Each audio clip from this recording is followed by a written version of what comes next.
I was in Capital One a few years back. And say hi to Mark Kilby for us. Great. Marvelous. We sure will. Okay, looks Orlando. Glad you got the coverage down there. Yeah. Thank you. Everybody bouncing back from the storm yet? Yeah, we are actually. Finding shelter? Yeah, Mark, I think he lost power for 3 days. He got it back a day before mine. I got power after, it was almost 4 days. Other people, I think, they're still without power. So we're extremely lucky. But actually, it was a great time to have a virtual meetup for Agile Orlando. So yeah, we collaborated with Agile Orlando, Coaching Agile Journeys, to do this meetup. And Scrum is our official sponsor. As you may or may not know, if this is your first time here, we are co-hosts, Isaac Garcia, Jeff Coors. I'm not sure that he's able to join today. Lori Townsend and myself, and we host this just because we love what we do. We want to live our Agile journey to the fullest, and we want to help people. I'm here, Heidi. Oh, awesome. Thank you. And Scrum as our very first corporate sponsor. So excited. No other tool has out-of-the-box built-in support for Scaled Agile Framework, portfolio-level Kanban boards, a Slack integration, multi-dimensional risk management, which, Isaac, you said something about you could tell the blockers. What was that? Oh my goodness. Yeah, I'll just point out, as I'm getting more familiar with the tool, there's some really cool reports that one specifically on your blockers. I know one of my teams, we would always say, oh, there's a blocker, that story's blocked, and we were using a different tool. And then at the end of the sprint, we'd kind of be scratching our head. Now, what was it that blocked that? I don't really remember. There's some built-in reports that track your blockers throughout the sprint and as they're resolved. And I just thought that's what we were missing. We were missing something that would capture that in a nice report so we could use it at the end. So I already like that view. I'm looking forward to seeing the benefit of that in team meetings. Cool. Then Heidi, as you mentioned, they got these happiness metrics built in too. I know, right? That's so cool. And here's the view of portfolio planning. Oops. So there's the portfolio planning view. So I know that for Jira, we had to buy Jira Portfolio in several companies to get this kind of view. So yeah, there is you can try it for free. So try it free at scrumdo.com, and they'll help you through it. So just want to move on.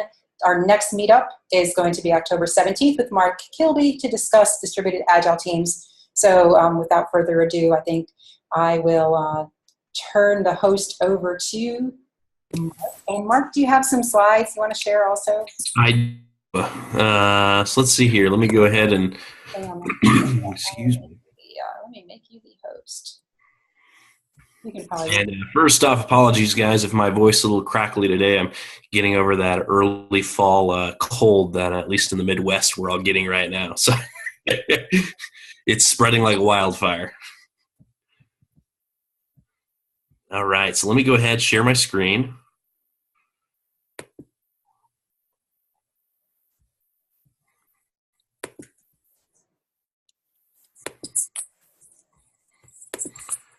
All right. Let me know if you guys can see the deck. Yep, there it is. Awesome. All right. Well, thank you guys for letting me for joining you guys today. This was actually a presentation, a workshop I ran back at the Agile and Beyond conference in May here in Ypsilanti, Michigan.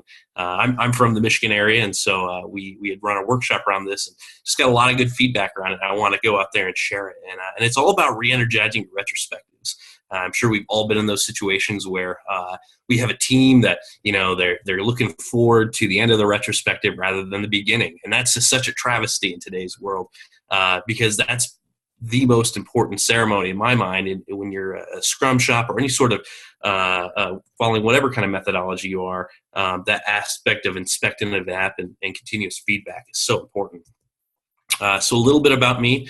I've been an active Agilist since 2009 when I started with the Boeing company, and since then I've gone around a couple of different Agile shops and have recently founded my own company called Teal Mavericks. I'm the founder and coach there, and working with helping companies just to see that benefit they get from making that Agile movement.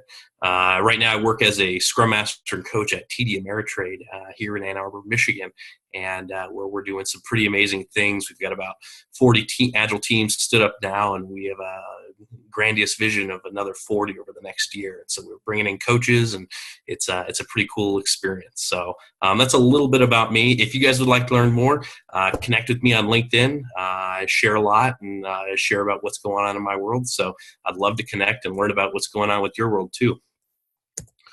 All right. So why are we here? And I think we've all know that. It's because we want to spice up our retrospectives. We've all experienced this problem of dull retrospectives. And so the question goes then is, how are we going to do it? Well, traditionally, we go through and we learn, we do, and we adapt. Today, we're focused primarily on the learn. So today's session is going to be a series of slides kind of giving you the history of retrospectives and the history of that concept of inspect and adapt. And then I'm going to go through a series of different types of retrospectives I've run with teams in the past that have been very beneficial in different situations. They're not the traditional types of retrospectives per se, and that's actually a good thing. And so I'll make sure this deck is available to everybody on the call, so you guys can all have the opportunity to take down, so you don't have to be scribbling down notes. I link all my materials on there, show you how to go through it, and then that way you can try it out and see if it helps you solve some of your problems that you're working on with your teams. So let's go back. So the origin of retrospectives. So in the beginning, there was man. And man had an idea. He says, I could really use some heat. So he decides to try something. Well, that didn't work out very well for him. Well, that didn't work. I wonder what else could work. Aha! Awesome. Success. And what did he do? He inspected and adapted. As kids, we've held retrospectives all the time. You can even say it's built into our DNA. And I think probably most of us on the phone have actually learned the touching the stove thing. I know I have. Same with bikes and all those sorts of things. So we've been doing this all of our lives. And as you think about what's most close to us right now in our Agile community, all of our frameworks have an aspect of this built in. So whether you're following a more of a lean framework and you're looking at using Kaizen, or you're using XP and looking at feedback loops, or Scrum and doing retrospectives, all of those play into that form. Let's look back at what we did and see what we can do better in the future. So as I kind of looked through all this, I said, well, what is the real purpose of a retrospective? And I came to the idea that a retrospective is an opportunity to inspect and adapt with the intention to continuously improve. And insert important thing here. That's not an accident. That's intentional. Put what you want to focus on. If you want to focus on team health, if you want to focus on your DevOps practices, that's where that insert important thing is. And that's really what comes down to a retrospective. It's that ability to inspect and adapt. So if it's baked into our DNA, why is it so hard? We've all struggled with this. We have teams that are like, we're not making progress. We're not learning from what we've done.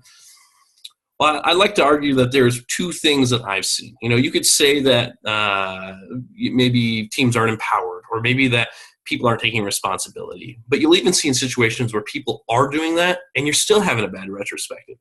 And so I've kind of looked at it as two leading causes. The structure of the retrospective, so how it's actually conducted, and the variety within that retrospective.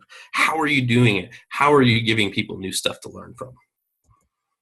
So what I've come up with is it's kind of an elaboration on the framework developed by Esther Derby and Dyerson in the book Agile Retrospectives. But I'm calling it, it's setting the stage, it's the main act, and it's the final curtain for your retrospective. And this kind of gives you a little bit of a framework to work off of. So when you're setting your stage, you're talking about your icebreakers, your follow-ups from your previous ones. The main act is gathering data and generating insights. And then that final curtain is identifying action items and taking ownership. It's going out saying, what are we going to do? And so throughout the rest of this presentation, I'll kind of walk you through a little bit about each of these chunks mean with examples that you can use in the meantime. So let's talk about setting the stage. All right, so let's start with the icebreakers. All right, so why should you have an icebreaker? I think if you've ever owned a lawn, have you ever gone out there, very first time you're going to cut the lawn in the summer, and you just pull the string, nothing happens, and it's because we didn't prime the pump. We didn't go in hit that little button to get a little gasoline in there to get it ready to go. And that's true when it comes to retrospectives. A lot of times people come together And if they're not ready to talk, they're not going to talk. And so you want to have an icebreaker there to help people start talking, because talking will start a conversation, and conversations will start collaboration.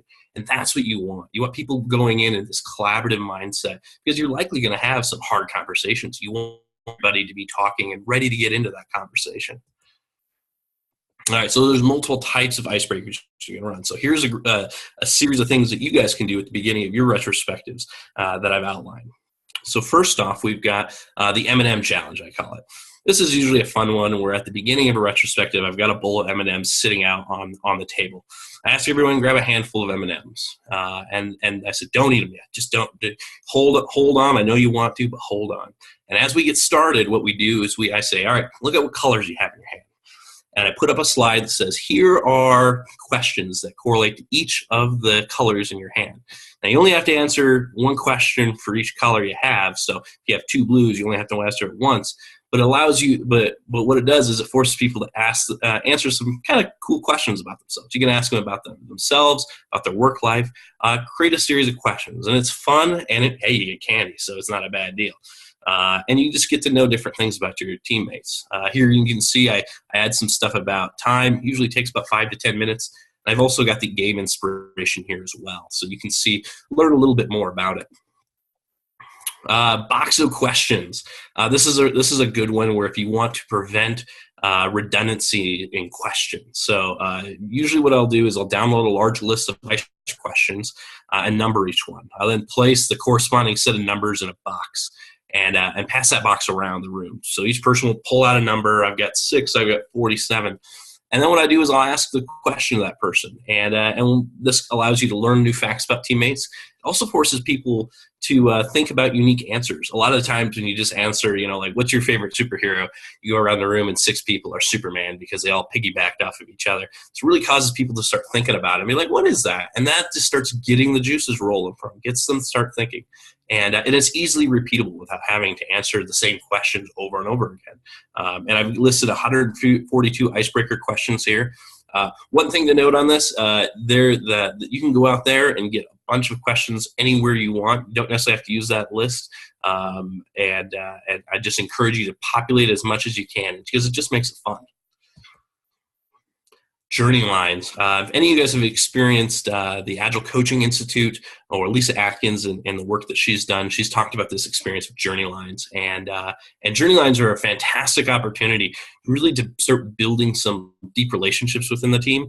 And it can be pretty quick too. And this is, I usually have used these for when we're going to have potentially some harder conversations and I want people to build some empathy beforehand. Here, what we typically do, we have people pair up and each participant will take about 5 minutes to draw on the scale of the highs and lows in their life. And maybe you'll say, go back over the last year or go back, since you graduated from college and share that information. And then they'll pair back up and share with each other, as well as in variations of this can have you presenting out a little bit about each other to the rest of the people in the room. Again, the values on this one is experience shapes us. You learn you've learned now what shapes your teammate. Maybe someone acts a certain way. You've learned now that maybe they've had some hard times in their life and that's why they act. So you gain some empathy for them now. You find commonalities with them as well as experience vulnerability. And again, this is something as you start moving into hard conversations, this could be a good exercise to run.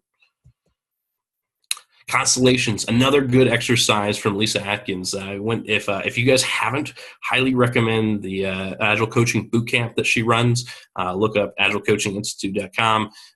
They run you through a ton of great exercises that I've been able to employ in what I do to help teams. But this is another good one, again, that's supposed to help you kind of understand each other.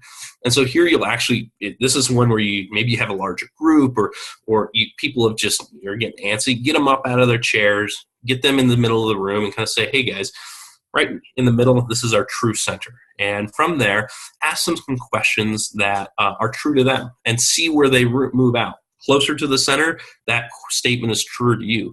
Farther from the center, it's more false to you. And so you might ask questions like, I'm a great cook, or I believe Agile is the next wave of how we do work. And we need to, or I'm a very empathetic person, and you can see how people move back and forth. And again, this goes back to seeing what people value, what they hold true and compared to others. It goes back to the empathy thing. It's just so important to build that empathy. And you find the commonalities and differences that individuals can reflect on afterwards. All right, so that's kind of some of those icebreakers. So next things to do is always do your follow-up. So, and I'm completely guilty of this. I've done this multiple times where you go in, you're ready to go in a retrospective. Well, crap, I didn't follow up on those items from last time, and that's going to be bad. And here's why. So what happens without follow-up? First, there's disengagement. If I don't think that anything's happening from my follow-ups, I'm not going to want to contribute anymore. I'm just going to sit there and be like, it's another meeting. This is where you really get that sense of I'm in a meeting. I'm looking forward to the end of the retrospective before, rather than the beginning. You also, unfortunately, start getting a lot of crap coming into your retrospective. You're going to get people asking, we should all get Fridays off because that was awesome. Like no real substantial content. And that's so important for a retrospective. If you don't have real content to talk about, you're not going to really go anywhere. And truly, and the most unfortunate thing is the continuous improvement mindset dies. You guys have probably seen this comic before about the guys with the square wheels, and someone saying it could be better, but hey, we're too busy. This is what a retrospective will turn into without that follow-up, because people feel that it just becomes a session to come and complain or talk about things with no real actions. So always make sure you add that, even if it's just a couple minutes to check in on previously or still open action items. All right, so let's talk about the main act. So main act included both the gathering of data and the generating insights. I'm kind of essentially combining those into each of these activities I'm going to talk to you guys about today. And so there's not necessarily, within those, you'll be doing both the gathering and generating of insights. So we've all tried, we've all done the tried and true. I think if you were to ask anybody on the phone, I bet everyone's probably heard of sailboat and the race car and, the pluses and deltas. And I, just the other day, I used the sailboat example for retrospective. And it's because these things are tried and true. But one of the things I've come across and is that they all try to answer the same questions, like what's helped us, what's hurt us, what can we do better? And those are not bad questions to answer, but sometimes I find that they're not the appropriate questions to answer, maybe based on a situation. Maybe we need to go deep into a topic. These are not really good to go deep in topics. Maybe it's something we need to explore, a new crazy idea that'll take our team to the next level. Those don't help. These don't typically help in those situations either. And the reason I came across this is over the last year, I've actually had the opportunity to work with a team where we work on 1 week sprints. So you can imagine that every week we're sprinting. Every week we're having a retrospective talk about things. And we'll use a technique and we'll get some good feedback, but it's very tactical, surface level feedback because we're going so quickly. And the problem with that is we're not getting a chance to solve problems. We're just moving so quickly. And so our team actually was sitting here going through this, and we identified this. We're like, hey, we're not talking about the big problems that would really help take us to the next level. And so we said, what can we do differently to actually change that? What can we actually go and actually do to make sure that we are moving ourselves forward instead of just inching ourselves forward? And so over the last year, we're trying out a number of these activities. I've tried them out at other places too. And so that's where I want to share with you guys is this aspect of variety in retrospectives. And so I'm going to share a series of different types of retrospectives can be held, how types of problems that they can solve. And I hope these things will be valuable to you guys as you go out there and solve your problems. So let's first one. This was a tried and true one for me is Lean Coffee. And, we've all probably done Lean Coffee. Most of us have heard it. If you haven't heard of Lean Coffee, leancoffee.org, go check it out. It's a cool concept, and it kind of goes into some of the those tried and true approaches of focusing on what went well, what didn't, and potentially how can we improve. But the difference I like in Lean Coffee is that we can go in and just maybe we want to just talk about a topic. We have the team together. We want to talk about it.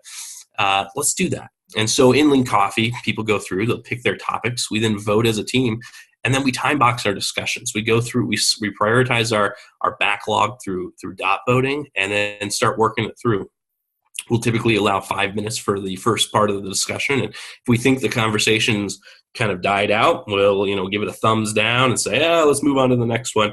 or we'll actually say, you know what, I want to keep talking about this. And we'll typically say, we'll need 3 more minutes. Let's figure out something we can do out of this. Topics that, this is valuable because topics that multiple teams care about can be talked about first.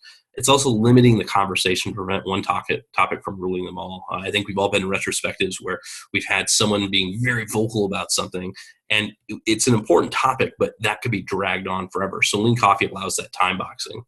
A little pro tip here is they don't always need to end in action items from a discussion. As I mentioned, a lot of times you might have just a conversation that needs to happen on the team, and that in and of itself is the retro that's needed in there. Timeline. Timeline's a fun exercise. Basically what this does is you go through and you'll draw a line on maybe a window or a wall, and you'll actually have people go through and pair together and identify the positive and negative aspects of a sprint. You'll go through and say, okay, walk day by day through the sprint, reflect on it and think what was highs, what were lows, and have them go and put stickies on that surface. After they've done that, walk through that timeline and point out trends, maybe major impacts.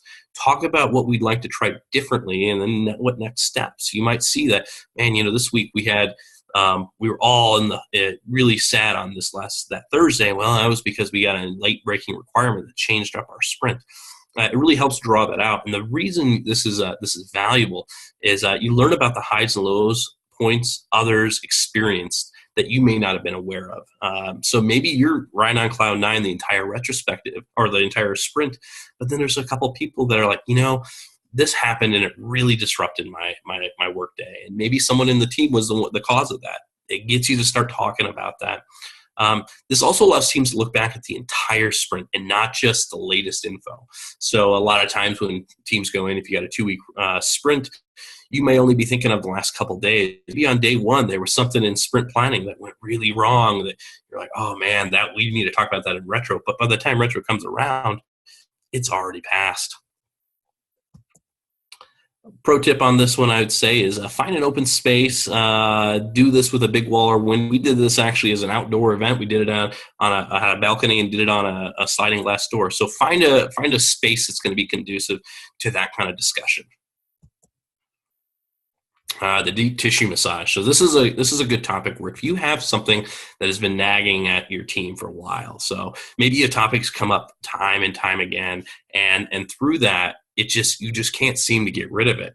And so kind of like that knot in your shoulder that, you're like, man, I can't get it out. Sometimes you got to go see a specialist and have that knot worked out. And so the deep tissue massage is a technique where you go in and you may take 1 or 2 topics and actually have the team focus on that for the entire retrospective. And typically what you do here is you'll focus on a couple of questions. You'll ask them, why is this a problem? How would our lives be different if this problem didn't exist? How does it change? How do we change it? And have the team spend a lot of time coming up with what they want to do this.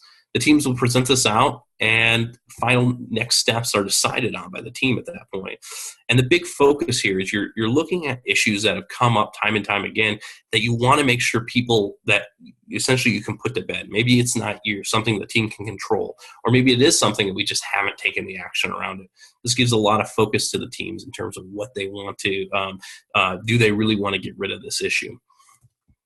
And a tip here is use this as a call to action for topics that seem to get discussed in retros frequently. What the topic we had on this one was around our testing and our automation when I ran this. We weren't doing a lot of work in automating our tests, and so he says, "All right, why is this a problem? How do we need to change it?"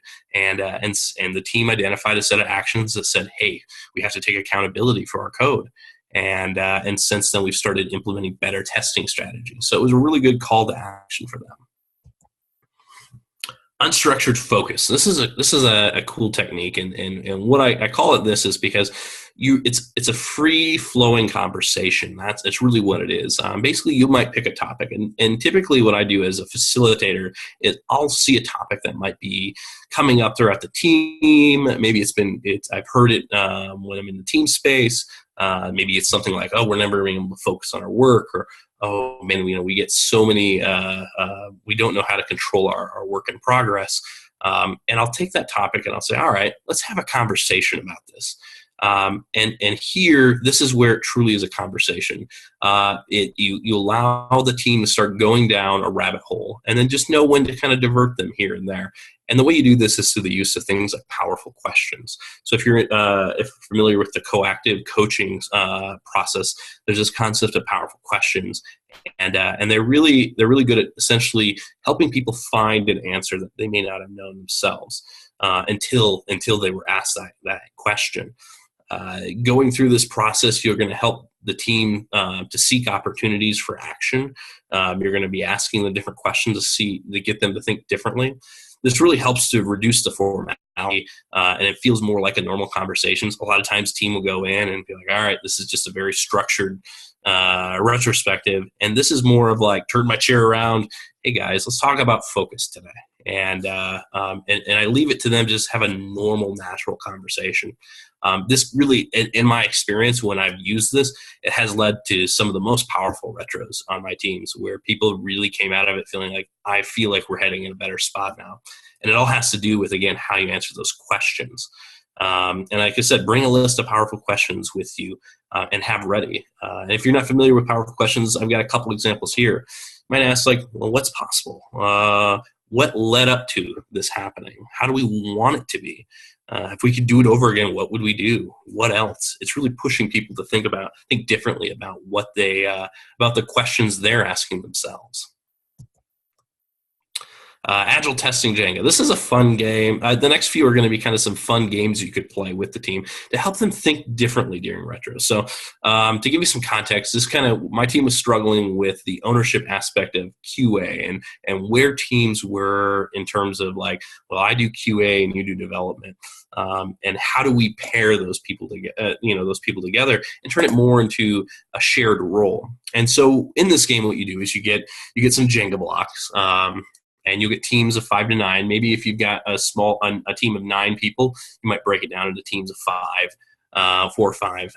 But basically, you have each team pick a QA lead, someone who's going to essentially play your QA specialist, and you're going to instruct the team to build a Jenga tower that's at least 4 blocks tall, vertically placed, using all the blocks.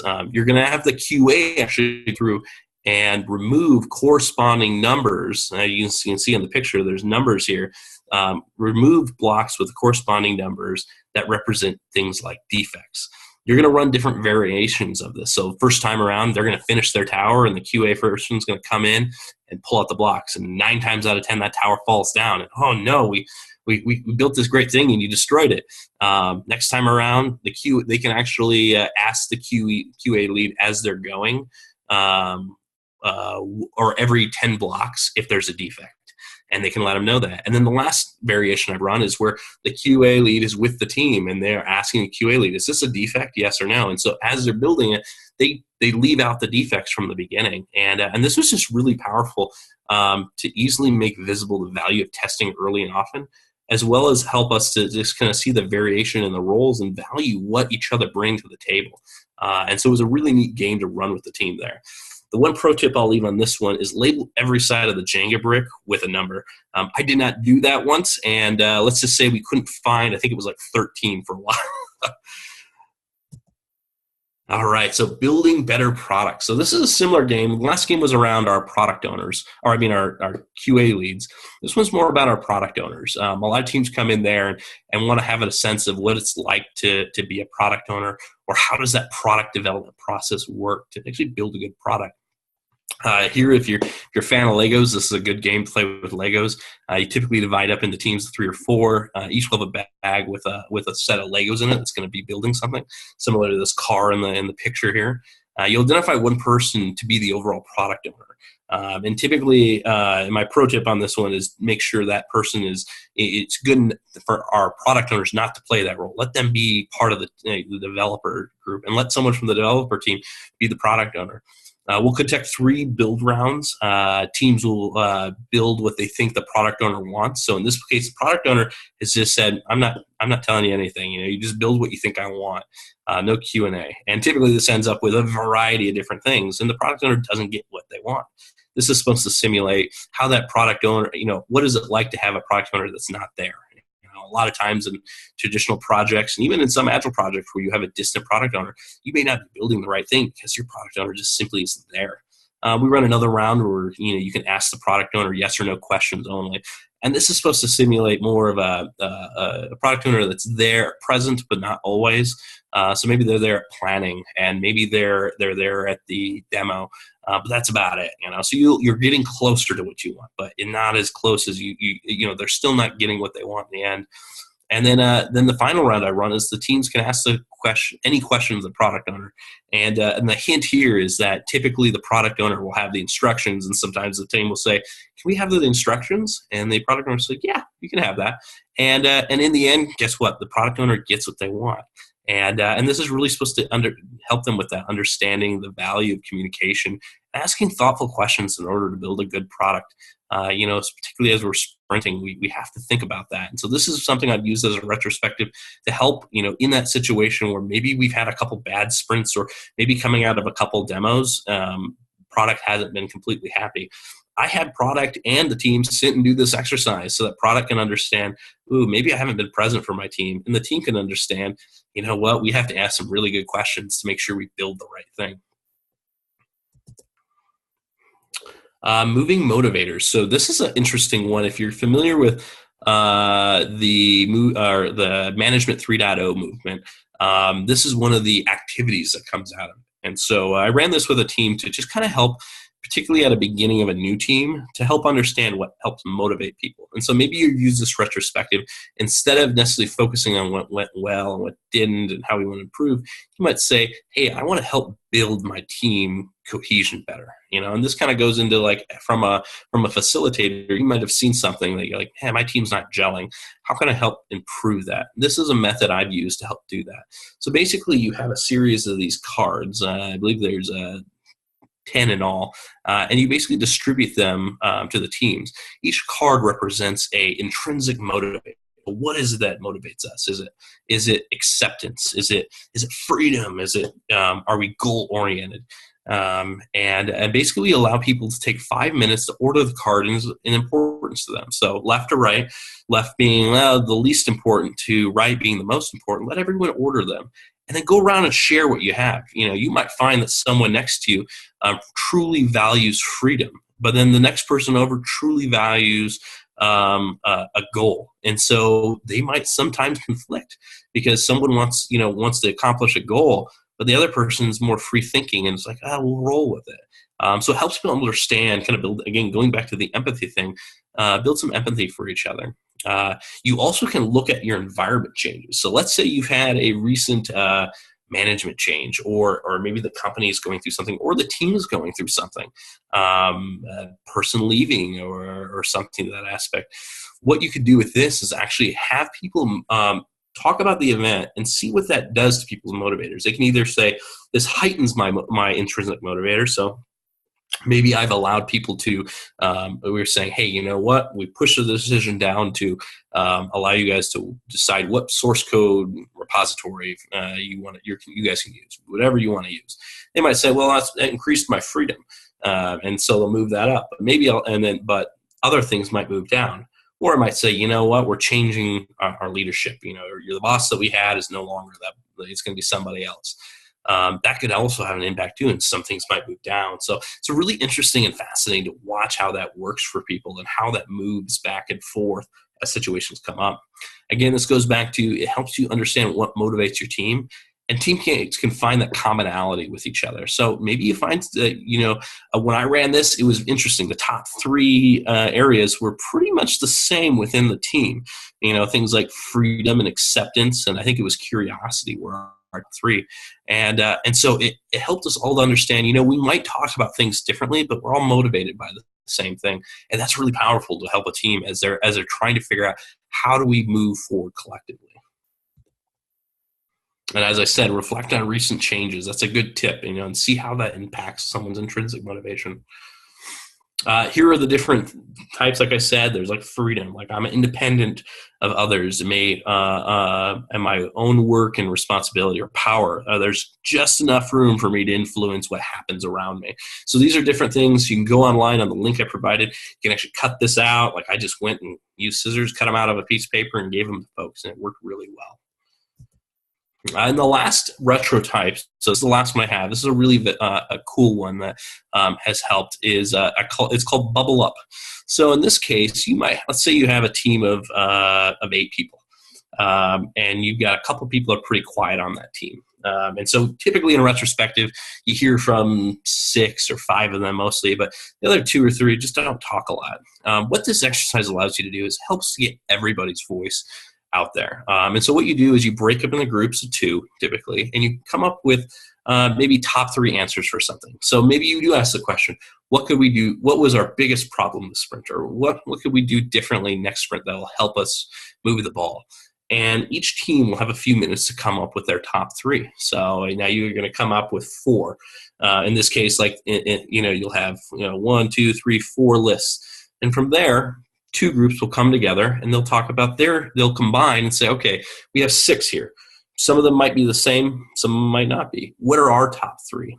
And in the end, take it all the way to the end to say, okay, as a collective team, what are our top 3? And the biggest value I've seen in this is that everyone's voice is truly heard. We've had some of our most remarkable ideas come out of this from those people who are very quiet in the room, or the biggest aha moments where all of a sudden they brought it up because they were more comfortable in that more individual one-on-one setting talking about something, that they brought out an idea that actually resonated across the entire team.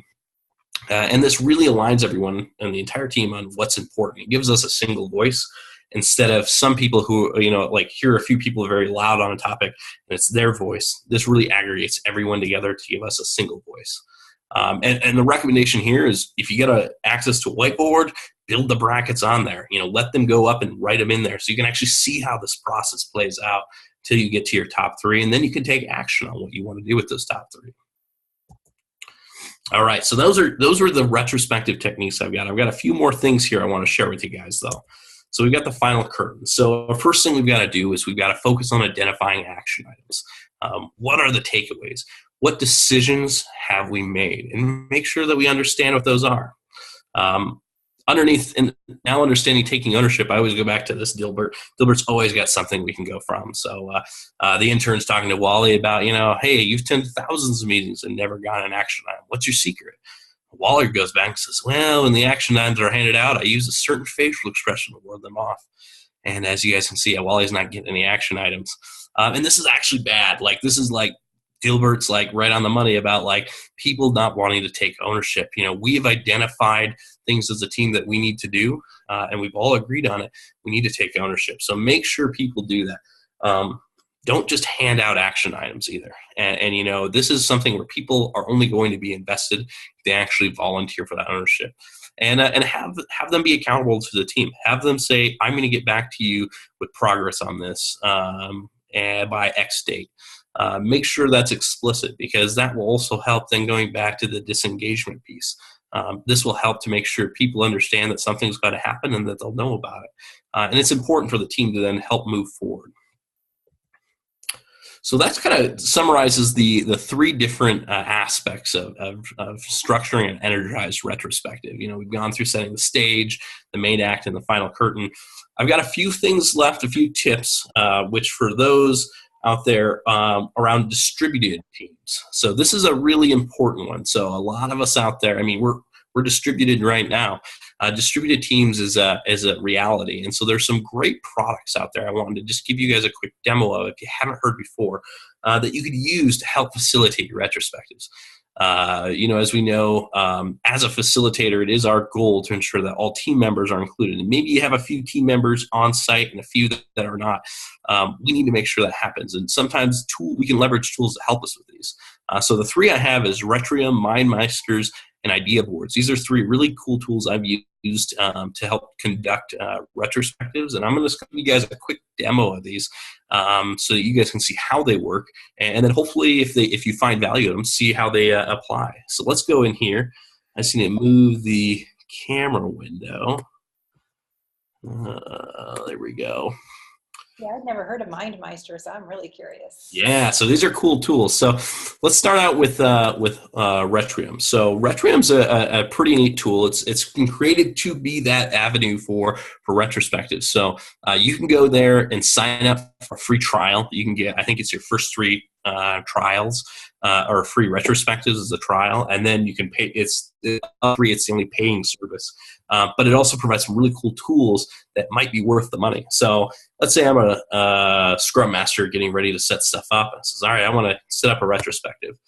So I'm going to say, all right, we're going to create one. I'm going to say this is Team Awesome Retro, and I'm going to go through.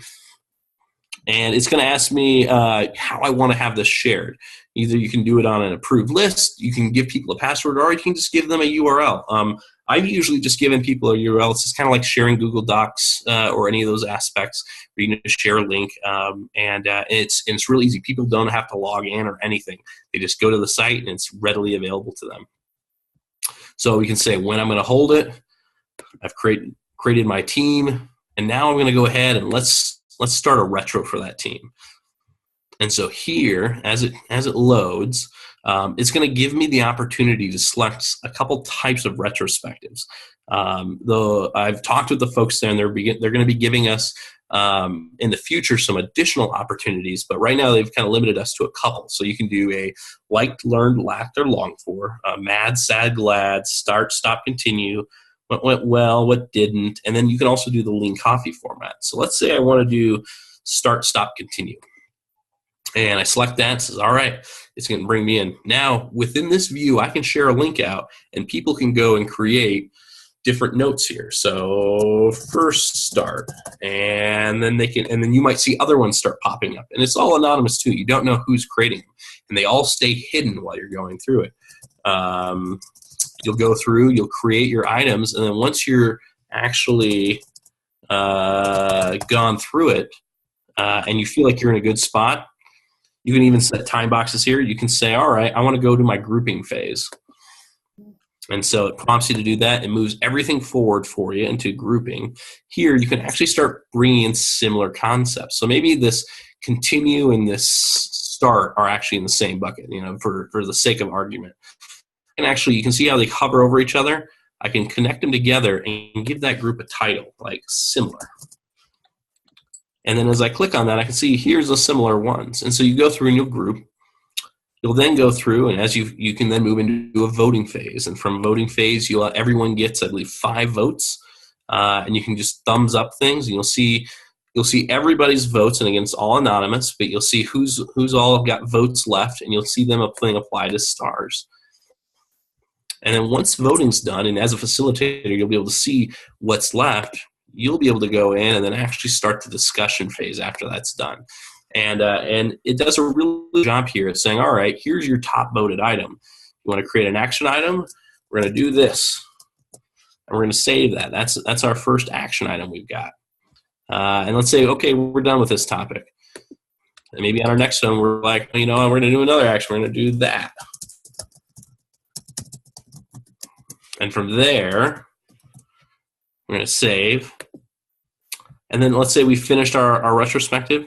We're going to go ahead and end our retrospective. Yes, we're at the end of our retro. And it's going to come out with you with those action items. And these are things you'll be able to track back to as well. So it's a really cool tool to be able to see that. It's very elegantly flowed, and is very conducive to that distributed format. So let me show you about MindMeister. So MindMeister is a mind mapping tool. It's a completely free tool. You can pay for upgrades to it.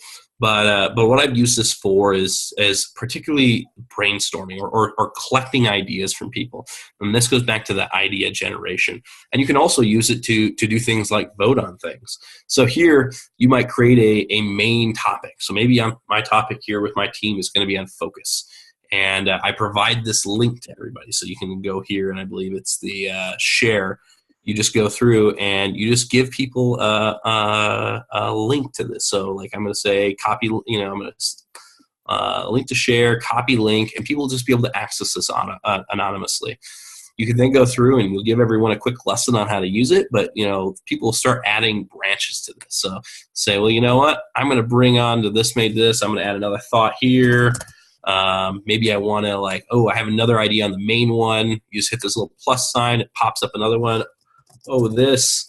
You can then branch off from that by just simply clicking on it and then bring out another one. This too. It's a really cool mind mapping tool. And then within this, let's say you've gone through this exercise and you collected a lot of information. And let's say at this point you're like, all right, let's vote on maybe what top ones that we think are important. People can look at them and then look and says, oh, and this one, I think that's important. And here on your right-hand side, you're going to see this option of voting. You can go through and says, you know what, I'm going to vote on that one. And it's going to have a vote.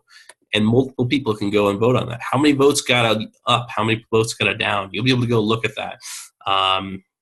Let's see here. I don't think I'm logged in on my other account, but I've got some mind maps that are huge. They've probably got 100 different shoots off them, from a long retrospective that we did. So this is a cool tool for that mind mapping concept. A lot of little widgets, but it's a good one to use when you have that team that's in different places, but you want them to collect and brainstorm on a specific idea. And then idea boards, it's another tool out there. It's similar to Retrium, but this one's a free option. Basically, you go through and you can create a board that allows people to add items anonymously to it. So it's very straightforward. You go to the site, you create a board name, this board. You didn't determine how many columns you'd like. So maybe maybe you are doing a lean coffee approach, and so you'll say, I'll do. And actually, they even provide a couple options too. But say I'm going to do a lean coffee. I'll say to do, in progress, done. And then all I'm going to do, say I'm not a robot, of course. Got to find that bus.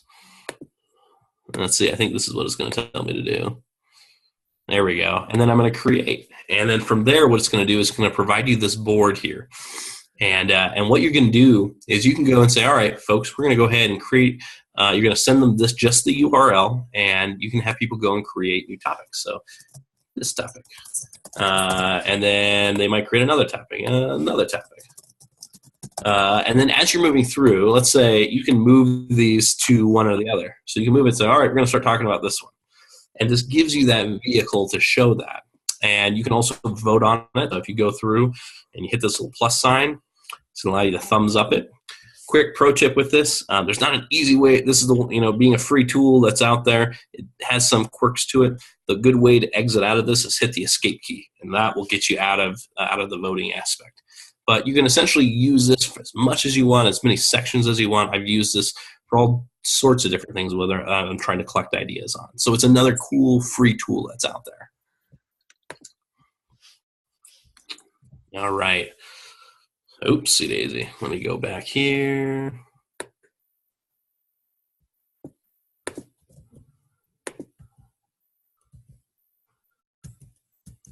All right. So those are just some great distributed team tools, and I want to share those with you guys because those are things I've found valuable as I've worked with distributed teams. So just some final retrospective facilitation tips and tricks that I've kind of picked up over my time is use a timer for activities. People value their time, so you should too. Make sure the retrospective, unless people approve of the retrospective going longer, which you should ask, use a Roman vote, something to that effect. Make sure people are understand if time needs to run over, and if not, make sure you maintain those time boxes. If you're facilitating and want to contribute to the conversation, make sure you tell people that you're taking your facilitator hat off. A lot of times a facilitator can be looked at as somebody who's controlling the conversation. And if you're facilitating but then also contributing, people may become quiet. People might not start talking about what they need to. So make sure to help people understand what you're making that shift, and as well as for you to make that mental shift. Just say, hey guys, I'm going to take off my facilitator hat for a moment. I'm a team member. Here's my thought. All right, I'm putting my facilitator hat back on, because you are supposed to be an unbiased party there. Bring candy and beverages from time to time. It makes it more conversational, less formal. I'll be honest, we've had some very good retrospectives over some cold beers every now and And then read the room, especially the body language, and be willing to interject if needed. Sometimes people feel uncomfortable. If you feel that space is becoming an unsafe space or uncomfortable, make sure you call it out and say, hey guys, I think the mood in this room is changing. Can we do a quick safety check? Can we make sure that, does everyone feel that we can continue here with this conversation?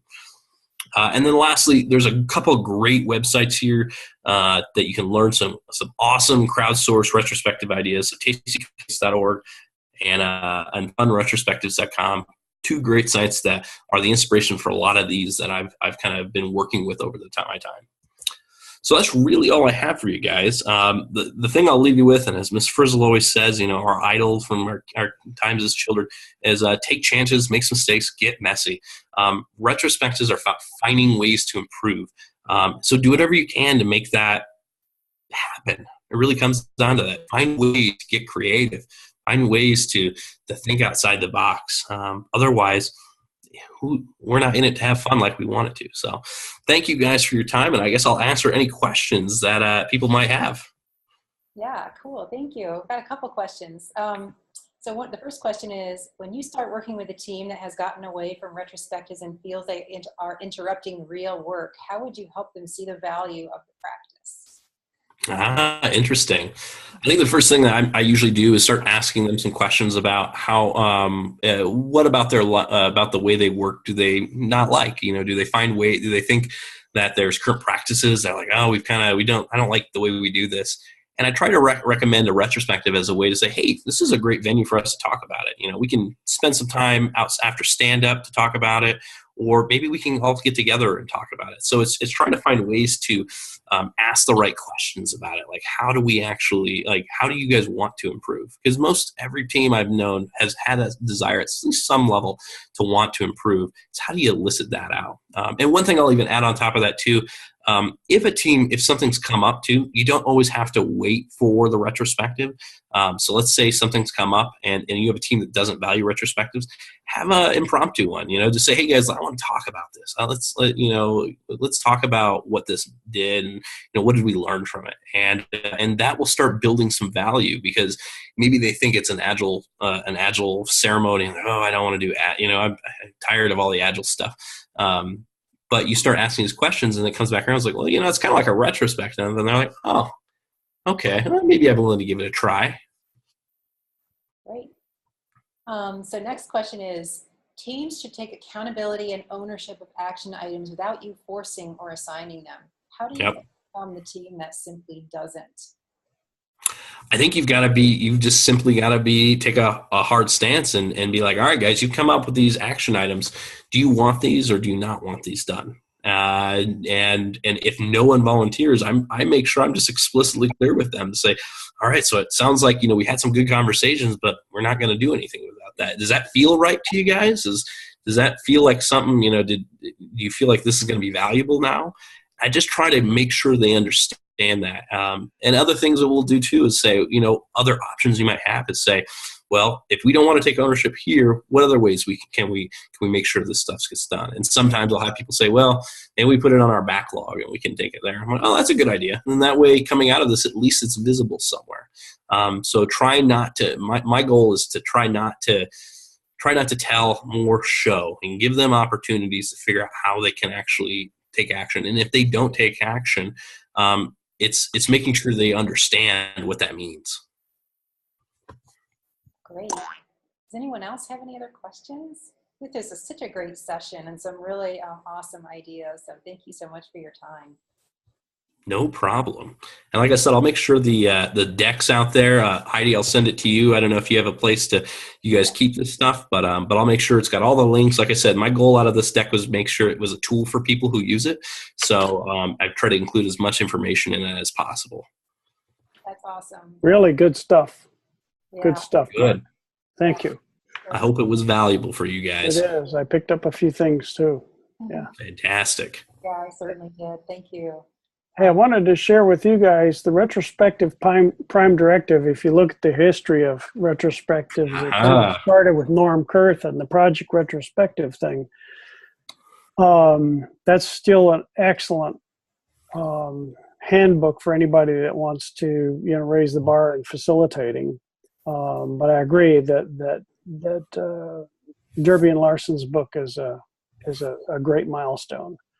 But the retrospective prime directive, there's a part in bold, with some kind of introductory boilerplate around it. But that part in bold is a great mindset reminder. And what I've had teams do is every retro, somebody on the team will take a turn reading that aloud, kind of as an invocation. I like it. Yeah, an invocation. That's what it's like to the ceremony. Yeah, That's a really cool. Can you remind us of it real quick? I recall it. I was wondering if you had it up, if you could share it. Sure. Let's see. What did I do here? Post it in the chat. Mark, can you go to the chat and navigate to that link? It's Yeah, I did. I put it up there. The here we go. The directive says, regardless of what we discover, we understand and truly believe that everyone did the best job they could, given what they knew at the time, their skills and abilities, the resources available, and the situation at hand. It's like, in hindsight, we may see differently, but let's remember, we were there doing our best, and we have to give each other credit for saying, we tried to do the best thing we could every day, and now we get the advantage of looking back and saying, hey, how can we tune and adapt our behavior to try and raise the bar a little bit more going forward? Yep. And of course, what we're doing is executing or implementing the last Agile principle. So frequent intervals, the teams reflect and adapt.